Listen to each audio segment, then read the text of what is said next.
Hello guys, അപ്പോൾ നമ്മൾ ഇന്ന് കാട്ട്പാടിയിൽ നിന്ന് എറണാകുളം ടൗൺ പോകാൻ പോവാണ്. അതും തിരുപ്പതി കൊല്ലം എക്സ്പ്രസ്. ഇതാണ് നമ്മുടെ കാട്ട്പാടി റെയിൽവേ സ്റ്റേഷൻ. നല്ല റെയിൽവേ സ്റ്റേഷൻ. ഇപ്പോൾ പുതുതായിട്ട് പെയിന്റ് ഒക്കെ അടിച്ചെന്ന് തോന്നുന്നു കേട്ടോ. ആക്ച്വലി എനിക്ക് തിരുപ്പതി കൊല്ലം എക്സ്പ്രസ്സിൽ ട്രാവൽ ചെയ്യണമെന്ന് എനിക്ക് ആഗ്രഹം ഉണ്ടായിരുന്നു. പക്ഷെ തിരുപ്പതിക്ക് പോകണമായിരുന്നു. പക്ഷെ അത് നടന്നില്ല. പക്ഷേ ഇപ്പം നമ്മൾ എറണാകുളത്തേക്കാണ് പോകുന്നത്. ഞാൻ സ്ലീപ്പർ ടിക്കറ്റ് തക്കാലിൽ ഇന്നലെയാണ് ബുക്ക് ചെയ്തത്. ഇന്ന് രാവിലെ എനിക്കൊരു മെസ്സേജ് വന്നു, എൻ്റെ ടിക്കറ്റ് അപ്ഗ്രേഡ് ആയിട്ട് എനിക്ക് 3rd AC ആയത്. അതും ഫ്രീ ഓഫ് കോസ്റ്റ് ആണ്.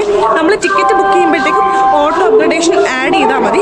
അപ്പോൾ നമുക്ക് അങ്ങനെ ബുക്ക് ചെയ്യാൻ പറ്റും. ബുക്ക് ചെയ്ത് കഴിയുമ്പോഴത്തേക്കും സീറ്റ്സ് അവൈലബിൾ ആണെങ്കിൽ, ഒരുപാട് സീറ്റ്സ് അവൈലബിൾ ആണെങ്കിൽ നമുക്ക് ഓട്ടോമാറ്റിക്കലി അപ്ഗ്രേഡ് ആവും. പിന്നെ എനിക്കൊരു മെസ്സേജ് വന്നത് എന്താണെന്ന് വെച്ചാൽ, ഈ ഫെബ്രുവരി 2-ാം തീയതി മുതൽ ട്രെയിനിൻ്റെ ടൈമിൽ ചേഞ്ചസ് ഉണ്ട്. അപ്പോൾ അതൊന്ന് ചെക്ക് ചെയ്തിട്ട് വരണം എന്നായിരുന്നു. തിരുപ്പതിയിൽ നിന്ന് 2:30 എടുക്കുന്ന ട്രെയിനാണ് കാട്ട്പാടിയിൽ 4:35 വരുന്നത്. ഇവിടുത്തെ കാട്ട്പാടി റെയിൽവേ സ്റ്റേഷൻ്റെ ഏറ്റവും നെഗറ്റീവായിട്ടുള്ള തിങ് എന്താണെന്ന് വെച്ചാൽ, ഇവിടെ അനൗൺസ്മെൻറ്റ് ചില ട്രെയിനിൽ ഉണ്ടാവില്ല. ട്രെയിൻ വന്ന് സ്റ്റേഷനിൽ കയറുമ്പോഴാണ് അത് അനൗൺസ് ചെയ്യുന്നത് ഇന്ന പ്ലാറ്റ്ഫോമിലാണെന്ന്. അപ്പം അങ്ങനെ ഒരു നെഗറ്റീവ് സ്റ്റേഷനുണ്ട്. ഇപ്പം ഒരു 5-6 വട്ടം നമ്മളത് അനുഭവിച്ചിട്ടുണ്ട്. നമുക്ക് ഇറങ്ങി ഓടേണ്ടി വന്നിട്ടുണ്ട്. അങ്ങനത്തെ ഒരു അവസ്ഥ വന്നിട്ടുണ്ട്. അപ്പം നമ്മൾ നേരത്തെ ഇവിടെ സ്റ്റേഷനിൽ വന്നു. ആ ഒരു ടൈം ആകുമ്പോഴത്തേക്കും നമുക്ക് സ്റ്റെയറിന് മേളിൽ കയറി നിൽക്കാനായിട്ടാണ് നമ്മൾ പ്ലാൻ ചെയ്യുന്നത്. കാരണം കഴിഞ്ഞ പ്രാവശ്യം അങ്ങനെയാണ് ചെയ്തത്. അനൗൺസ് ചെയ്തില്ല. കേരള എക്സ്പ്രസ് അനൗൺസ് ചെയ്തിട്ടില്ല. ചെന്നൈ മെയിൽ അനൗൺസ് ചെയ്യാറുണ്ട്. അത് 1ാമത്തെ പ്ലാറ്റ്ഫോമിലാണ് നോർമലി വരാറ്. പക്ഷേ ബാക്കിയുള്ള അല്ലാത്ത ട്രെയിൻസ് ഒന്നും അനൗൺസ് ചെയ്യാറില്ല. ഇപ്പം ഈ എന്താ പറയുക, കേരള എക്സ്പ്രസ് അനൗൺസ് ചെയ്തിട്ടില്ല ഞാനൊരു വട്ടം കയറിയപ്പം. അതേപോലെ ടാറ്റാനഗർ ഒരു വട്ടം അനൗൺസ് ചെയ്തിട്ടുണ്ടായിരുന്നില്ല. അങ്ങനെ കുറേ ട്രെയിൻ അനൗൺസ് ചെയ്യാതെ വന്നിട്ടുണ്ട്. ഇവിടെ ഒരു ബോർഡ് ഇങ്ങനെ കൊടുത്തിട്ടുണ്ട്. ഈവൻ ഈ ബോർഡിലാണെങ്കിൽ പോലും അവർ ഏത് പ്ലാറ്റ്ഫോമാണ് ചില ട്രെയിൻ കൊടുത്തിട്ടില്ല. തിരുപ്പതി കൊല്ലത്തിന് ഇവിടെ മുമ്പേ കാണിച്ചിട്ടുണ്ടായിരുന്നു. പ്ലാറ്റ്ഫോം ഏതാണ് കൊടുത്തിട്ടില്ല കേട്ടോ. പക്ഷേ വേരിസ്മൈ ട്രെയിനിൽ 5ാമത്തെ പ്ലാറ്റ്ഫോമാണെന്നാണ് പറയുന്നത്. നമ്മൾ ആ ഒരു ഊഹം വെച്ചിട്ടാണ് എല്ലാ പ്രാവശ്യവും ഈ ഒരു സ്റ്റേഷനിൽ ട്രെയിൻ കയറാൻ നിൽക്കുന്നത്. ഈ ഒരു റെയിൽവേ സ്റ്റേഷനിൽ അത്യാവശ്യം ഒരുപാട് CMC ഹോസ്പിറ്റൽ ഉള്ളതുകൊണ്ട് തന്നെ ഒരുപാട് ആൾക്കാർ വരുന്നതാണ്. പക്ഷേ ഈ ഒരു റെയിൽവേ സ്റ്റേഷൻ മര്യാദയ്ക്ക് മാനേജ് ചെയ്യണില്ല എന്നാണ് എനിക്ക് തോന്നിയിട്ടുള്ളത്. കാരണം അനൗൺസ്മെൻറ്റോ കാര്യങ്ങളോ ഒന്നും ചില ട്രെയിനിന് പ്രോപ്പറായിട്ട് ചെയ്യാറേ ഇല്ല. ഒരു വട്ടം ഞാനും എൻ്റെ അമ്മ ഉണ്ടായിരുന്ന ടൈമിൽ, അമ്മയ്ക്കാണെങ്കിൽ ആസ്മ ഉള്ളതാണ്. അമ്മേനെ കൊണ്ട് ഓടി അമ്മയ്ക്ക് ശ്വാസം കിട്ടാണ്ടായി. അങ്ങനെ ഭയങ്കര ഇഷ്യൂ ഉണ്ടായിട്ടുണ്ട്. 1 വട്ടമല്ല 2 വട്ടമല്ല നമ്മൾ കംപ്ലയിൻറ്റും ചെയ്തു. എന്നിട്ടും യാതൊരു ഇമ്പ്രൂവ്മെൻറ്റും ഈ ഒരു സ്റ്റേഷന് ആ ഒരു കാര്യത്തിൽ ഉണ്ടായിട്ടില്ല. പക്ഷേ എനിക്കിപ്പോൾ വൃത്തിയുടെ കാര്യത്തിൽ നോക്കി കുറച്ചൊക്കെ വൃത്തിയുടെ കാര്യത്തിൽ ഇമ്പ്രൂവ്മെൻറ്റ് ഉണ്ടായിട്ടുണ്ടെന്നാണ് എനിക്ക് തോന്നിയിരിക്കുന്നത്. പിന്നെ പറയുകയാണെങ്കിൽ ഈ ഒരു സ്റ്റേഷൻ 6 പ്ലാറ്റ്ഫോം വരുന്നുണ്ട്. അതുകൊണ്ട് തന്നെ ഏത് പ്ലാറ്റ്ഫോമിലായിരിക്കും വരുന്നത് നമുക്കൊരു കൺഫ്യൂഷനും കൂടെ ഉണ്ട്. സ്ഥിരമായിട്ട് പോകുന്നവരാണെങ്കിൽ ചിലപ്പോൾ അറിയാമായിരിക്കാം ഡെയിലി റണ്ണിങ് ട്രെയിൻസ് ഏത് പ്ലാറ്റ്ഫോമിലാണ് വരുന്നത്. പക്ഷേ അല്ലാത്ത പക്ഷം എല്ലാവരും ഓടേണ്ടി തന്നെ വരും. അപ്പം 3:20 ആയിട്ടുള്ളൂ. നമുക്ക് 4:30 ട്രെയിൻ. അപ്പോൾ അത്രയും നേരം എവിടെ ഇരിക്കും എന്നുള്ളൊരു ആലോചനയിലാണ്. നോക്കി ഒരുതന്നെ ഇരിക്കുന്നുണ്ട്. ഒരു പട്ടിക്കുട്ടി ഇരിക്കുന്നുണ്ട്, വാല് കാട്ടിക്കൊണ്ട്.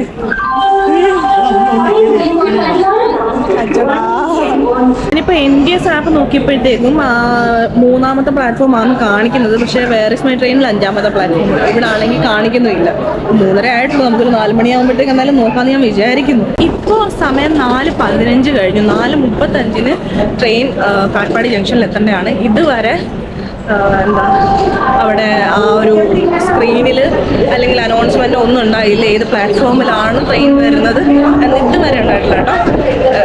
അനൗൺസ്മെൻറ്റ് പിന്നെ ആ ടൈം വരാനാകുമ്പോഴത്തേക്കും ഓക്കെ, നമുക്ക് സമ്മതിക്കാം. പക്ഷേ ഇത് ആ ഒരു സ്ക്രീനിൽ പോലും ഏത് പ്ലാറ്റ്ഫോമിലാണെന്ന് ഇതുവരെ എഴുതി കാണിച്ചിട്ടില്ല.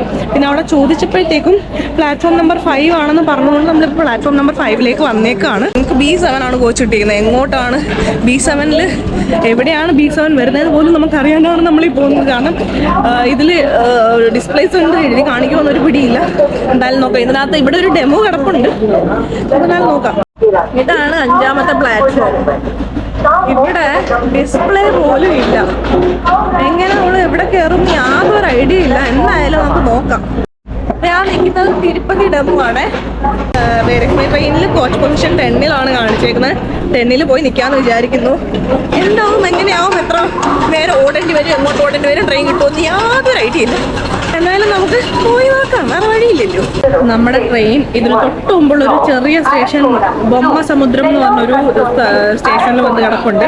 കോമഡി എന്താണെന്ന് വെച്ചാൽ 5ാമത്തെ പ്ലാറ്റ്ഫോമിൽ വണ്ടി കിടപ്പുണ്ട്, 4ാമത്തെ പ്ലാറ്റ്ഫോമിൽ വണ്ടി കിടപ്പുണ്ട്, 3 ഇപ്പോൾ വേറെ ഏതോ വണ്ടി വരും. എങ്ങാണ് 2-ലെങ്ങാണ് അത് പറഞ്ഞാൽ തേഞ്ഞ് എങ്ങനെ ഓടിക്കയറുമെന്ന് യാതൊരു ഐഡിയ ഇല്ല. 5 എന്നാണ് നമ്മളോട് പറഞ്ഞത്, പക്ഷെ അനൗൺസും ചെയ്തിട്ടില്ല, ഡിസ്പ്ലേയിലും കാണിച്ചിട്ടില്ല. പിന്നെ B7 അതെവിടാന്ന് നമുക്ക് അറിയത്തില്ല. Always happens in Katpadi railway station. എപ്പോഴും നടക്കുന്നതാണ്, സ്പെഷ്യലി നമ്മുടെ കേരളത്തിലോട്ട് പോകുന്ന വണ്ടിക്ക്. അതുപോലെ ഏത് വണ്ടിക്ക് പോകാനാണെന്ന് അറിയില്ല, ഇവിടെ നിറച്ച ആൾക്കാരാണ്. നോക്കി, ഫുൾ ആൾക്കാരാണ്. ഇവർക്കും അറിയില്ല, ഇപ്പൊ തിരുപ്പതി കൊല്ലത്തിനാണെങ്കിൽ ഇവർക്കും അറിയില്ല ഏത് സെക്ഷൻ എവിടെയാണ് നിൽക്കേണ്ടത്. ഇപ്പം തിരുപ്പതി കൊല്ലമാണ്, ഈ 5ാമത്തെ പ്ലാറ്റ്ഫോമിലാണ് വരുന്നെങ്കിൽ അവരുടെ ഈ കോച്ച് പൊസിഷൻ ഏതാണെന്ന് ആർക്കും അറിയാതാണ് എല്ലാവരും ഈ വെയിലില്ലാത്തത് വന്ന് നിൽക്കുന്നത്. ഒരുപാട് ട്രാഫിക് ഉള്ള റൂട്ടാണ് ഈ റൂട്ട്. അതേപോലെ ജംഗ്ഷനുമാണ്, ഒരുപാട് ആൾക്കാർ ഇറങ്ങുന്ന ഒരു സ്ഥലവുമാണ്. എന്നിട്ടാണ് ഈ പരിപാടി ഇവരോട് കാണിക്കുന്നത്. എത്ര വയ്യാത്ത ആൾക്കാരാണെന്നറിയോ ഈ ഒരു സ്റ്റേഷനെ ആശ്രയിച്ച് നിൽക്കുന്നത്. ഇവിടുന്ന് എടുത്തേക്കാണ് വണ്ടി പ്ലാറ്റ്ഫോമിൽ കയറാറായി. ഇപ്പോഴാണ് അനൗൺസ് ചെയ്തത് വരാറായി എന്ന് പറഞ്ഞിട്ട്.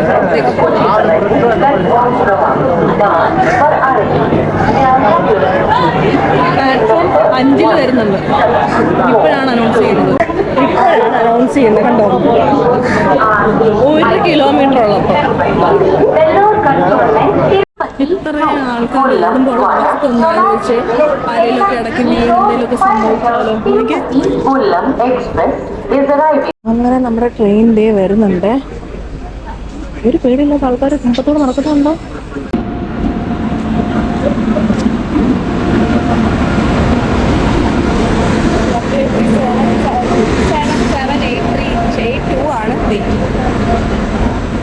ആണ് നമ്മുടെ ട്രെയിൻ.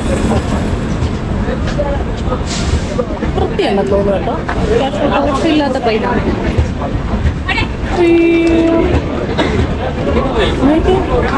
ആൾക്കാർ ഇറങ്ങണ്ട. നമ്മുടെ ബീച്ചുകൾ പോയി.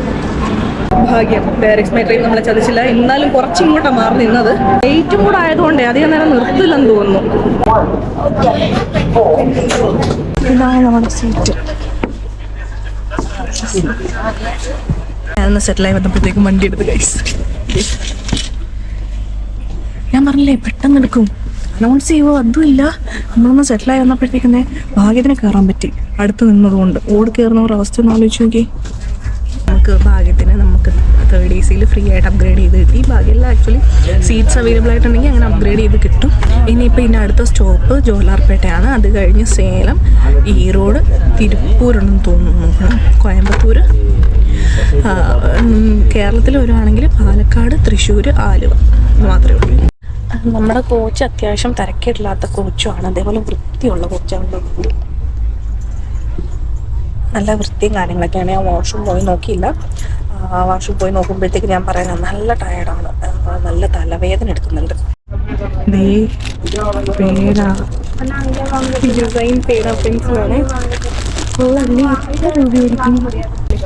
ഭിക്ഷയൊന്നും ചോദിക്കാതെ ഒരു കുഞ്ഞിനെ കൊണ്ട് സാധനങ്ങൾ വിൽക്കാൻ ഇറങ്ങിയത് കൊണ്ട് എനിക്കിത് ഈ പൈസ ഉണ്ടായിട്ടില്ല. എന്നാലും ഞാൻ ഒരു 30 രൂപ വാങ്ങി. അടിപൊളിയാണോന്നും അറിയില്ല, ഞാൻ വാങ്ങി. അതേ ജോലാർപേട്ട റെയിൽവേ സ്റ്റേഷനിലോട്ട് അടുത്തോണ്ടിരിക്കുകയാണ്. നല്ല കിഡിലൻ സൺസെറ്റ് കാണാം.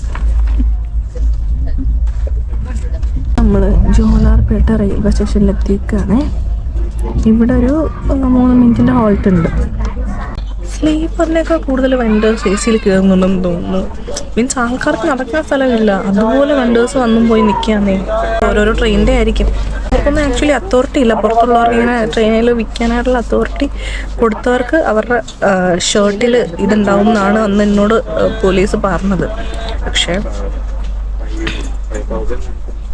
നമ്മൾ ജോലാർപേട്ടയിൽ ബിഫോർ ടൈമാണ് വന്നത്. നമ്മൾ 5:50 വന്നു. 5:58 വരേണ്ടത്. ഇപ്പം 5:57 ഉള്ളൂ. 6 മണിക്കാണ് വണ്ടി ഇവിടെ നിന്ന് എടുക്കുന്നത്. ഇപ്പം സമയം 7:26. നമ്മളങ്ങനെ സേലം ജംഗ്ഷനിലെത്തി. ഇതേ അപ്പുറത്താണ് പ്ലാറ്റ്ഫോം. ഇവിടെ ഇപ്പോൾ ഒരു ട്രെയിൻ ഉണ്ടായിരുന്നു, പോയി. ഇതേ നോർമലി നമ്മൾ കേരളത്തിൽ നിന്ന് സേലത്തിൽ വരുമ്പോഴത്തേക്കും മോസ്റ്റ് ഓഫ് ഈ ഒരു പ്ലാറ്റ്ഫോമിലാണ് വണ്ടി വരുന്നത്. ഇതേതാ ലാസ്റ്റ് പ്ലാറ്റ്ഫോം ആണെന്ന് തോന്നുന്നു. ഞാൻ വന്നിട്ടുള്ള മോർണിംഗിലൊക്കെ ഇറങ്ങിയിട്ടുള്ള ഇത് ഈ ഒരു പ്ലാറ്റ്ഫോമിലാണ്. പിന്നെ നമ്മൾ തിരിച്ചു പോകുന്നതാണെങ്കിൽ അഞ്ചാമത്തെ പ്ലാറ്റ്ഫോം ആണെന്ന് തോന്നുന്നു. അഞ്ചാമത്തെ പ്ലാറ്റ്ഫോം സേലം ജംഗ്ഷൻ. നമുക്ക് ഓൺലൈനിൽ ഒന്നും കിട്ടുന്നുണ്ടായിരുന്നില്ല. അപ്പോൾ ഇവിടുന്ന് ട്രെയിനിൽ നിന്ന് തന്നെ വാങ്ങേണ്ടി വന്നു. ഒരു വെജ് ബിരിയാണി വാങ്ങിയിട്ടുണ്ട്. ഇനി ഇതെന്തായിരിക്കും എങ്ങനെയായിരിക്കും യാതൊരു ഐഡിയ ഇല്ല.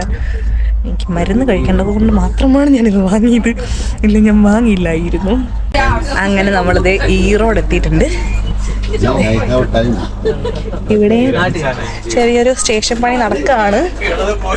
അപ്പം ഇനിയിപ്പം അടുത്തത് തിരുപ്പൂരാണ്. തിരുപ്പൂർ കഴിഞ്ഞ് കോയമ്പത്തൂർ കഴിഞ്ഞ് പാലക്കാട്.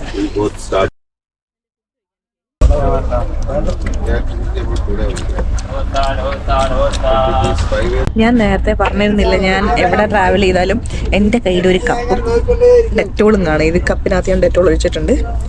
ഞാൻ വെറുതെ പറഞ്ഞല്ല, ഞാൻ കാര്യമായിട്ട് പറഞ്ഞതാണ്. എൻ്റെ കയ്യിൽ ഒരു ബോട്ടിൽ ഡെറ്റോൾ കാണും, പിന്നെ ഈ കപ്പും കാണും. ഈ കപ്പ് നിറയെ വെള്ളം എടുത്ത് ഞാൻ ആ വാഷ്റൂമിൽ ഒഴിച്ചിട്ടാണ് ഞാൻ വാഷ്റൂം യൂസ് ചെയ്യുന്നത്. സ്പെഷ്യലി പെൺപിള്ളേർക്ക് ഇൻഫെക്ഷൻ ഭയങ്കര പെട്ടെന്ന് വരാനായിട്ട് ചാൻസ് കൂടുതലാണ്. അതുകൊണ്ട് തന്നെ എല്ലാവരും ചെയ്യണം, പക്ഷെ ഞാൻ ഇങ്ങനെയാണ് ചെയ്യുന്നത്. ഡെറ്റോളാണ്. ഡെറ്റോളിനകത്ത് ഒഴിച്ചിട്ട് ഇനി അവിടെ ചെന്ന് ഡൈല്യൂട്ട് ചെയ്യും, നിറച്ചാക്കും, എന്നിട്ട് ഒഴിക്കും. ഇപ്പോൾ ഞാൻ കൈ കഴുകാനായിട്ട് അങ്ങോട്ട് പോയപ്പോഴത്തേക്കും അവിടെ ഒരു തമിഴ് അങ്കിള് ഇവിടുത്തെ സ്റ്റാഫുമായിട്ട് ഭയങ്കര വഴക്ക്. സംഭവം എന്താണെന്ന് വെച്ചാൽ സ്റ്റാഫ് ഒരു നിറയെ കവർ വേസ്റ്റ് ട്രെയിനിന് പുറത്തോട്ട് എറിയാനായിട്ട് നോക്കുകയാണ്. അപ്പോൾ പുള്ളി അത് സ്റ്റോപ്പ് ചെയ്തിട്ട്, നിങ്ങൾ തന്നെ ഇങ്ങനെ തുടങ്ങിയാൽ മറ്റുള്ളവരോട് നിങ്ങൾക്ക് എങ്ങനെ അത് സ്റ്റോപ്പ് ചെയ്യാൻ പറ്റും? നിങ്ങളാണ് മറ്റുള്ളവരെ പറഞ്ഞ് മനസ്സിലാക്കേണ്ടത്. നിങ്ങൾ തന്നെ ഇങ്ങനെ കാണിക്കുന്നത് ശരിയാണോ പറഞ്ഞു നല്ല വഴക്ക്. അടിപൊളിയായിരുന്നു. കാരണം കുറച്ച് പേർക്കെങ്കിലും ആ ബോധമൊക്കെ ഉണ്ടല്ലോ. അപ്പം ആക്ച്വലി പുള്ളി പറഞ്ഞത് കറക്റ്റാണ്. ട്രെയിൻ ജീവനക്കാരാണത് നോക്കേണ്ടത്. നമ്മുടെ ട്രാക്ക് ആണെങ്കിലും ട്രെയിൻസ് ആണെങ്കിലും എത്രത്തോളം ആയിരിക്കണം, നമ്മളങ്ങനെ ചെയ്യരുത്. നമ്മൾ ചെയ്യുന്നത് കണ്ടാലും ഓബ്വിയസ്ലി നാട്ടുകാരും ചെയ്യും. അപ്പം അങ്ങനെ ചെയ്യുന്നവരെ തടയേണ്ടതും ട്രെയിനിലുള്ള ആൾക്കാരൊക്കെയാണ്. ആ ഒരു സംഭവം അടിപൊളിയായിരുന്നു. സമയം 10:30 നമ്മൾ തിരുപ്പൂർ റെയിൽവേ സ്റ്റേഷനിലോട്ട് എത്തിക്കൊണ്ടിരിക്കുകയാണ്. തിരുപ്പൂർ കഴിഞ്ഞ് പിന്നെ നെക്സ്റ്റ് കോയമ്പത്തൂരാണ് വരുന്നത്. ഞാൻ എന്തായാലും കിടക്കാനായിട്ട് പോകുമായിരുന്നു. ലൈറ്റൊന്നും ഇതുവരെ ഓഫാക്കിയില്ല. ചോദിക്കണം, ലൈറ്റിൻ്റെ കാര്യം ഒന്ന് ചോദിക്കണം. മറ്റേ കാര്യം ഒക്കെ ആണെങ്കിൽ ഓഫാക്കണം. എന്നിട്ട് കിടന്നുറങ്ങണം. 4 മണിക്കൂറേ ഉള്ളൂ. 2:15 ആകുമ്പോഴത്തേക്കും നമ്മൾ എറണാകുളത്ത്. അതിന് ഞാൻ കിടക്കാൻ പോണേ. Good morning guys. അപ്പോൾ ഇപ്പോൾ സമയം 2 മണിയായി. നമ്മളിത് ആലുവ റെയിൽവേ സ്റ്റേഷനിൽ എത്തിയിട്ടുണ്ട്. ഒരു 14 മിനിറ്റ് ലേറ്റോടു കൂടിയാണ് നമ്മൾ ഓടിക്കൊണ്ടിരിക്കുന്നത്. സോ ഗായ്സ്, അങ്ങനെ നമ്മൾ എറണാകുളം ടൗണിലെത്തി. ഇപ്പം ഒരു 10 മിനിറ്റ് ലേറ്റോടു കൂടിയാണ് നമ്മൾ എറണാകുളം ടൗണിലെത്തിയത്. ഇതായാലും നമ്മുടെ തിരുപ്പതി കൊല്ലം എക്സ്പ്രസ് വരുന്നത്. എനിക്ക് വാഷ്റൂം കാണിക്കാൻ പറ്റിയില്ല, പക്ഷെ വാഷ്റൂം അത്യാവശ്യം നീറ്റ് ആൻഡ് ക്ലീൻ ആയിരുന്നു. ചെറിയ സ്മെല്ലുണ്ടായിരുന്നു, പക്ഷെ അത്യാവശ്യം നീറ്റ് ആൻഡ് ക്ലീൻ ഒക്കെ ആയിരുന്നു. അപ്പം ഇതായിരുന്നു നമ്മുടെ ഇന്നത്തെ വീഡിയോ. ഈ വീഡിയോ എല്ലാവർക്കും ഇഷ്ടപ്പെടുന്ന വിചാരിക്കുന്നു. അധികം ഒന്നും ഉണ്ടായിരുന്നില്ല. അപ്പോൾ അടുത്തൊരു വീഡിയോയിൽ കാണുന്നത്.